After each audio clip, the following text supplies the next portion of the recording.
LLB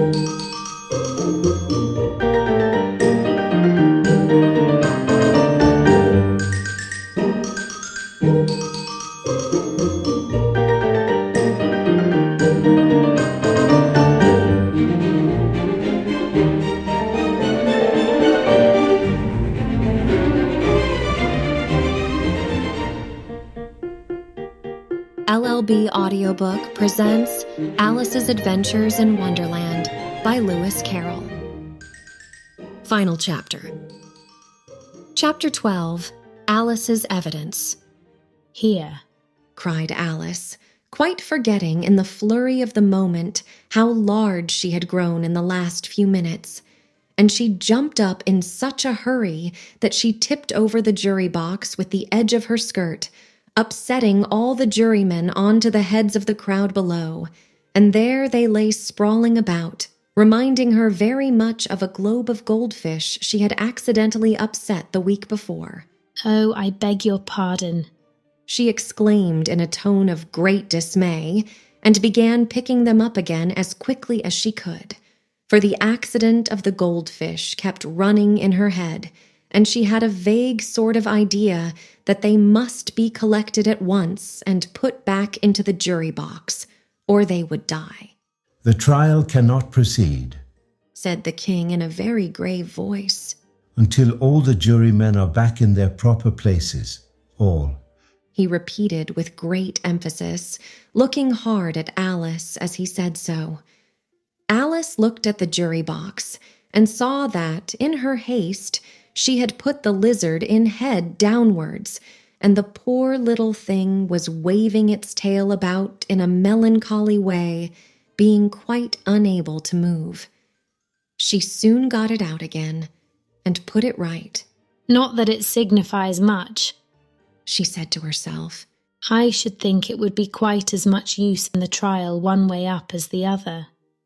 As soon as the jury had a little recovered from the shock of being upset, and their slates and pencils had been found and handed back to them, they set to work very diligently to write out a history of the accident, all except the lizard, who seemed too much overcome to do anything but sit with its mouth open, gazing up into the roof of the court. "What do you know about this business?" the king said to Alice. "Nothing," said Alice. "Nothing whatever?" persisted the king. "Nothing whatever," said Alice. "That's very important," the king said, turning to the jury. They were just beginning to write this down on their slates when the White Rabbit interrupted. "Unimportant, Your Majesty means, of course," he said in a very respectful tone, but frowning and making faces at him as he spoke. "Unimportant, of course, I meant," the king hastily said, and went on to himself in an undertone. "Important, unimportant, unimportant, important," as if he were trying which word sounded best. Some of the jury wrote it down, important, and some unimportant. Alice could see this, as she was near enough to look over their slates. But it doesn't matter a bit, she thought to herself. At this moment, the king, who had been for some time busily writing in his notebook, cackled out, "Silence! and read out from his book. Rule 42. All persons more than a mile high to leave the court." Everybody looked at Alice. "I'm not a mile high," said Alice. "You are?" said the king. "Nearly 2 miles high," added the queen. "Well, I shan't go at any rate," said Alice. "Besides, that's not a regular rule. You invented it just now." "It's the oldest rule in the book," said the king. "Then it ought to be number 1. said Alice. The king turned pale and shut his notebook hastily. "Consider your verdict," he said to the jury in a low, trembling voice. "There's more evidence to come yet, please, Your Majesty," said the White Rabbit, jumping up in a great hurry. "This paper has just been picked up." "What's in it?" said the queen. "I haven't opened it yet," said the White Rabbit. "But it seems to be a letter written by the prisoner to somebody." It must have been that. said the king. Unless it was written to nobody, which isn't usual, you know. Who is it directed to? Said one of the jurymen. It isn't directed at all, Said the White Rabbit. In fact, there's nothing written on the outside. He unfolded the paper as he spoke and added, It isn't a letter after all, it's a set of verses. Are they in the prisoner's handwriting? Asked another of the jurymen. No, they're not. Said the White Rabbit. And that's the queerest thing about it. The jury all looked puzzled. He must have imitated somebody else's hand. Said the king. The jury all brightened up again. Please, your majesty, said the knave. I didn't write it, and they can't prove I did. There's no name signed at the end.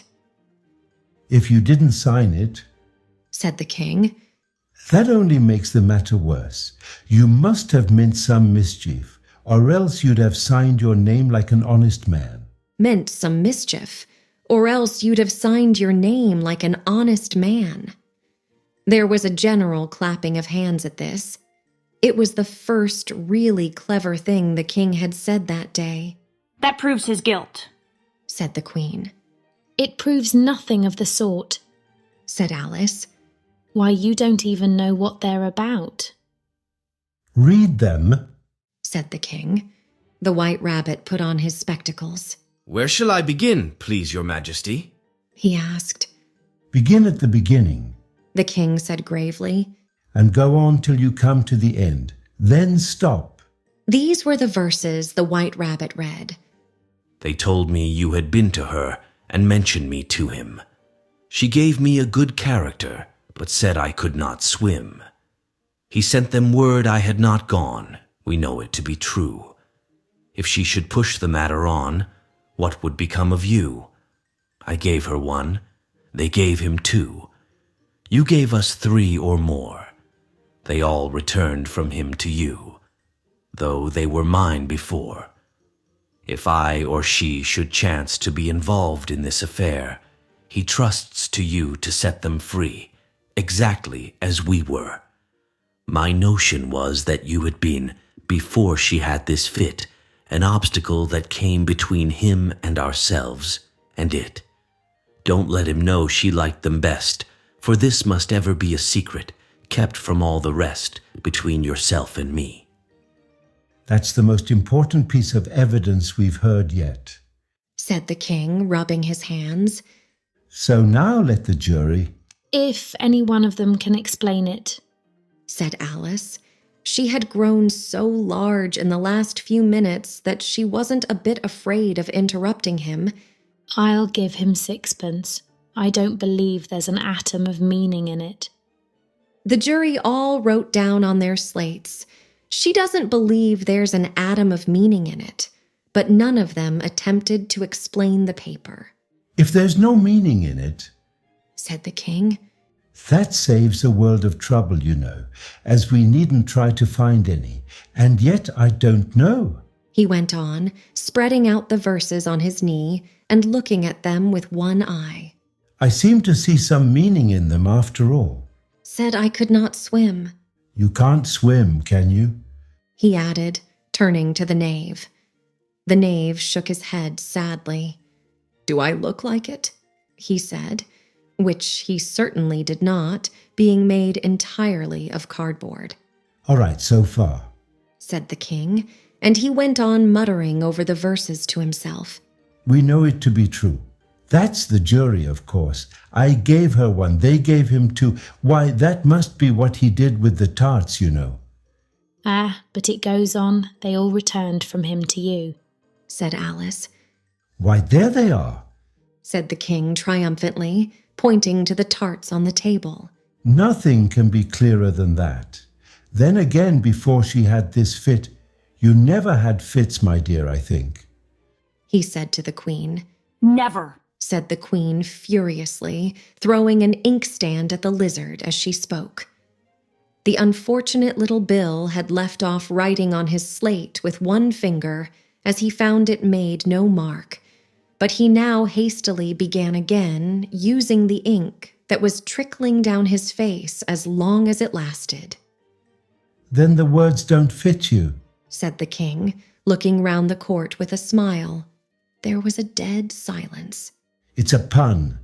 The king added in an offended tone, and everybody laughed. Let the jury consider their verdict, The king said, for about the 20th time that day. No, Said the queen. sentence first, verdict afterwards. Stuff and nonsense. Said Alice loudly. The idea of having the sentence first. Hold your tongue, Said the queen, turning purple. I won't. Said Alice. off with her head. The queen shouted at the top of her voice. Nobody moved. Who cares for you? Said Alice. She had grown to her full size by this time. You're nothing but a pack of cards. At this, the whole pack rose up into the air and came flying down upon her. She gave a little scream, half of fright and half of anger, and tried to beat them off, and found herself lying on the bank, with her head in the lap of her sister, who was gently brushing away some dead leaves that had fluttered down from the trees upon her face. "Wake up, Alice dear," said her sister. "Why, what a long sleep you've had," Oh, I've had such a curious dream. said Alice, and she told her sister, as well as she could remember them, all these strange adventures of hers that you have just been reading about. And when she had finished, her sister kissed her and said, "It was a curious dream, dear, certainly. But now run in to your tea. It's getting late." So Alice got up and ran off, thinking while she ran, as well she might, what a wonderful dream it had been. But her sister sat still just as she left her, leaning her head on her hand, watching the setting sun, and thinking of little Alice and all her wonderful adventures, till she too began dreaming after a fashion, and this was her dream. First, she dreamed of little Alice herself, and once again the tiny hands were clasped upon her knee, and the bright, eager eyes were looking up into hers. She could hear the very tones of her voice, and see that queer little toss of her head to keep back the wandering hair that would always get into her eyes. And still, as she listened, or seemed to listen, the whole place around her became alive with the strange creatures of her little sister's dream. The long grass rustled at her feet as the white rabbit hurried by. The frightened mouse splashed his way through the neighboring pool. She could hear the rattle of the teacups as the March Hare and his friends shared their never-ending meal, and the shrill voice of the queen ordering off her unfortunate guests to execution. Once more, the pig baby was sneezing on the Duchess's knee, while plates and dishes crashed around it. Once more, the shriek of the griffin, the squeaking of the lizard's slate pencil, and the choking of the suppressed guinea pigs filled the air, mixed up with the distant sobs of the miserable mock turtle. So she sat on, with closed eyes, and half believed herself in Wonderland, though she knew she had but to open them again, and all would change to dull reality. The grass would be only rustling in the wind, and the pool rippling to the waving of the reeds. The rattling teacups would change to tinkling sheep bells, and the queen's shrill cries to the voice of the shepherd boy, and the sneeze of the baby, the shriek of the griffin, and all the other queer noises would change, she knew, to the confused clamor of the busy farmyard, while the lowing of the cattle in the distance would take the place of the mock turtle's heavy sobs.